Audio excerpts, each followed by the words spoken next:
Hello students of second year girls, importance of play यानी कि खेल के महत्व के टॉपिक को कंटिन्यू करते हुए कुछ टॉपिक हमने इसके कवर किए थे। तो आगे के टॉपिक को कंटिन्यू करते हुए आपका नेक्स्ट हेडिंग है भविष्य की भूमिका का अभ्यास, यानी कि खेल के महत्व के बारे में बात कर रहे थे हम। तो उसमें जो खेल का महत्व है वो एक तरह से बालकों के लिए भविष्य की भूमिका का अभ्यास का कार्य भी करता है। जैसे कि खेल के माध्यम से जो छोटे बालक हैं अपने भविष्य में अपनाई जाने वाली भूमिका का अभ्यास भी करते हैं। आपने अक्सर देखा होगा कि जब बालक कई तरह के खेल खेलता है तो उसमें कई तरह के खेल जैसे कि डॉक्टर बनना, कभी वो शिक्षिका का रोल करता है, शिक्षक बनना, बच्चों को पढ़ाना, या फिर एक तरह से अपने माता पिता की भूमिका निभाना। तो इस तरह के खेल जो है प्राय बच्चे खेलते हैं, जो एक तरह से अपने लिए अपनाई गई भूमिकाओं की तुलना वो खेल खेल में अन्य बालकों द्वारा अपनाई गई भूमिकाओं से करते हैं। जैसे कि जब बालक जो है खेल खेल में इन भूमिकाओं को निभाता है तो वो उसको एक तरह का जो है जब वो आगे जाकर इन भूमिकाओं को अपनाता है तो वो उसके लिए काफ़ी सहायक सिद्ध होती हैं। तो इस प्रकार उन्हें अनेक विकल्प प्राप्त हो जाते हैं। खेल खेल के माध्यम से जब बालक जो है अपने भविष्य में अपनाई जाने वाली भूमिका के लिए अभ्यास करता है तो उसे आगे के लिए अनेक विकल्प प्राप्त हो जाते हैं, और साथ ही उन विकल्पों में से उचित भूमिका का चुनाव करने में खेल अत्यंत ही सहायक होते हैं।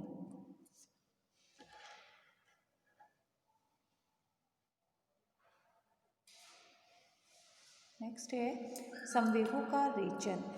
देखिए, संवेगों के रेचन से तात्पर्य कि फ्रायड एवं एरिक्सन के अनुसार खेल के द्वारा जो विगत संवेग के दुखद प्रभाव से मुक्ति मिलती है।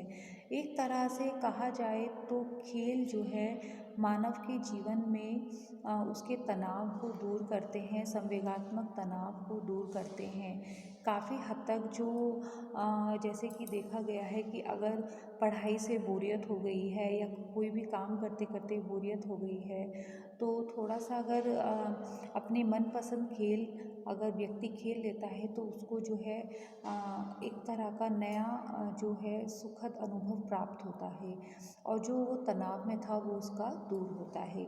साथ ही निराशाओं को कम करता है। खेल के द्वारा निराशा से मुक्ति मिल सकती है और तनाव से मुक्ति मिल सकती है।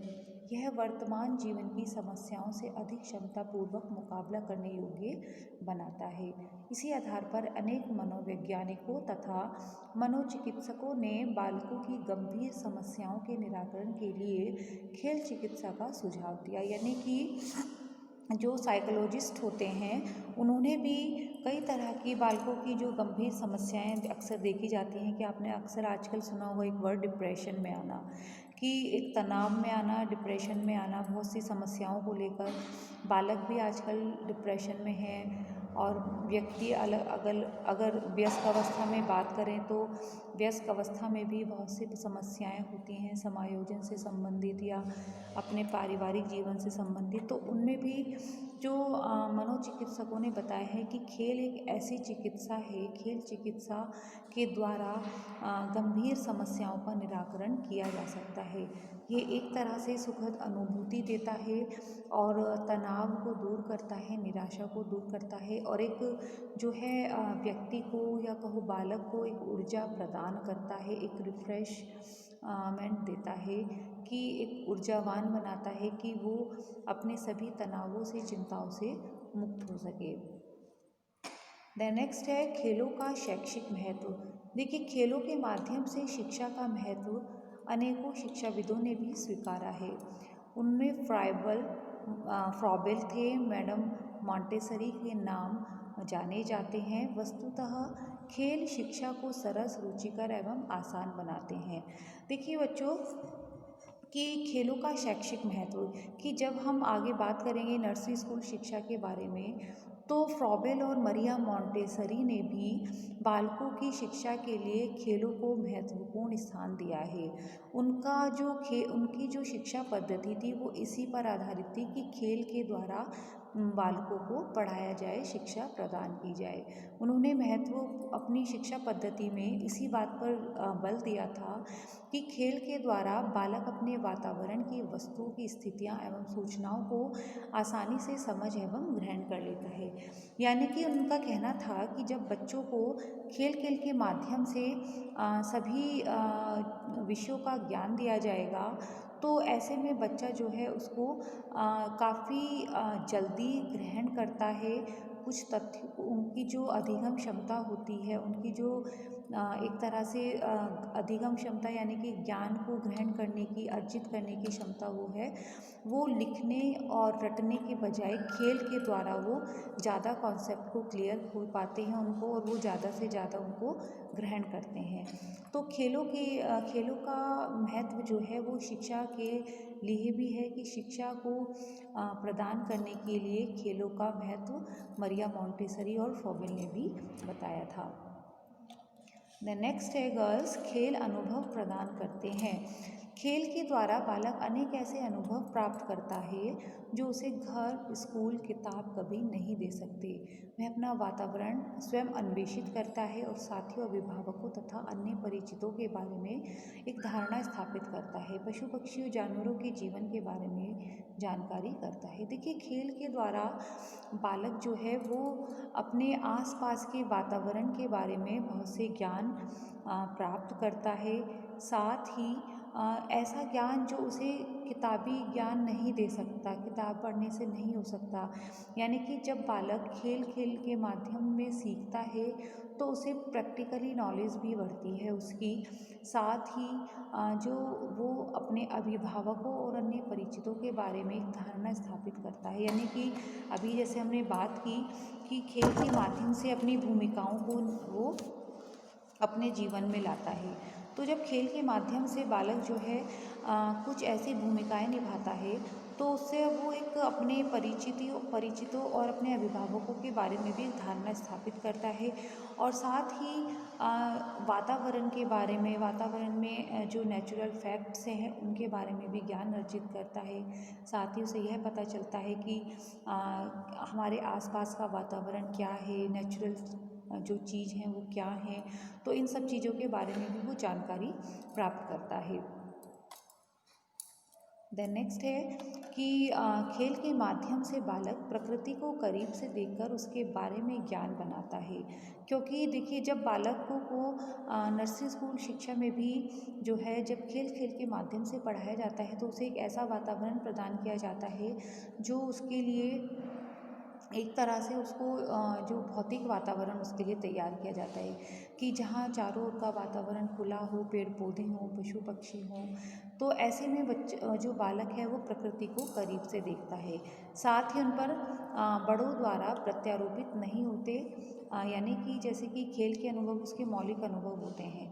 जैसे कि जो खेल में जो रूल्स रेगुलेशंस होते हैं, जो नियमों का पालन करता है वो, और उससे जो उसको अनुभव प्राप्त होते हैं वो उसके खुद के द्वारा वो अचीव किए हुए होते हैं। कोई उस पर वो प्रत्यारोपित नहीं कर पाता है उन अनुभवों को, और उन अनुभवों को सीखने की प्रवृत्ति को तथा बौद्धिक विकास के क्षेत्र में भी जो खेल हैं वो सहयोग करते हैं।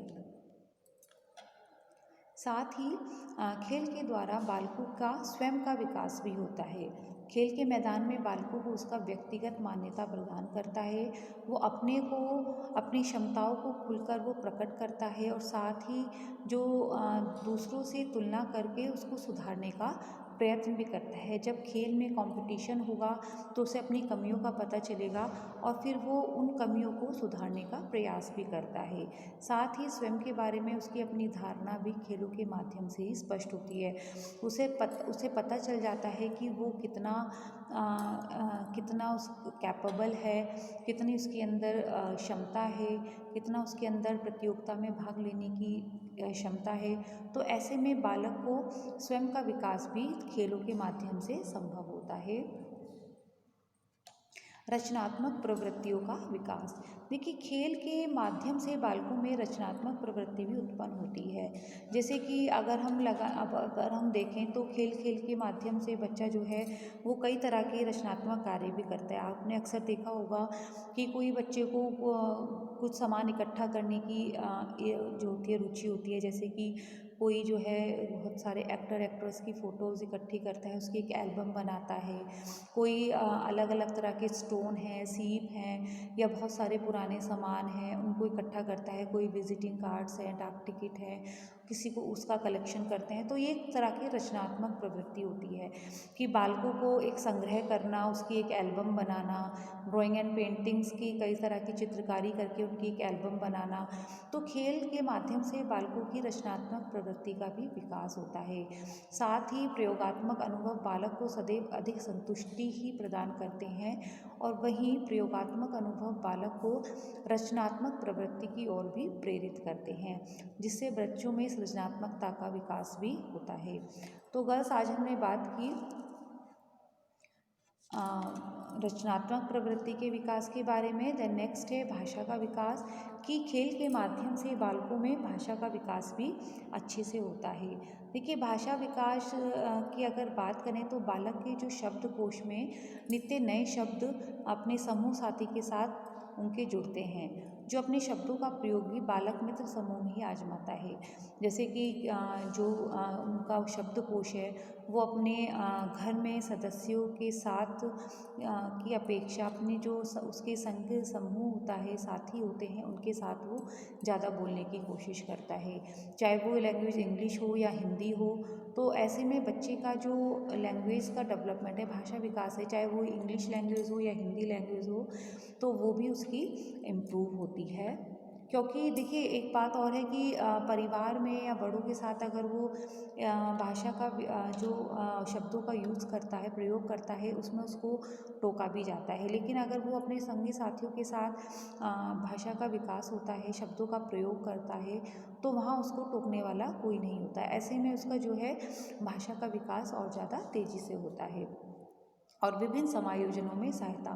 देखिए, जो बालकों के खेल हैं उसे अलग अलग तरह के समायोजन करने में भी, हर क्षेत्र में समायोजन करने में भी सहायता प्रदान करते हैं। साथ ही उसमें सहयोग की भावना विकसित होती है, एक दूसरे को एडजस्ट करना, एक दूसरे के साथ कोई समस्या है तो उसको उसका समाधान निकालना, साथ ही अपनी चीज़ों को, अपनी बातों को शेयर करना, साथ ही नैतिक मूल्यों का विकास होना उसमें, ठीक है, जो उसके शारीरिक सौष्ठव को भी बढ़ाते हैं, शारीरिक उसके सामाजिक विकास को भी बढ़ाते हैं और हर तरह के हर क्षेत्र के विकास में उसके सहायता प्रदान करते हैं।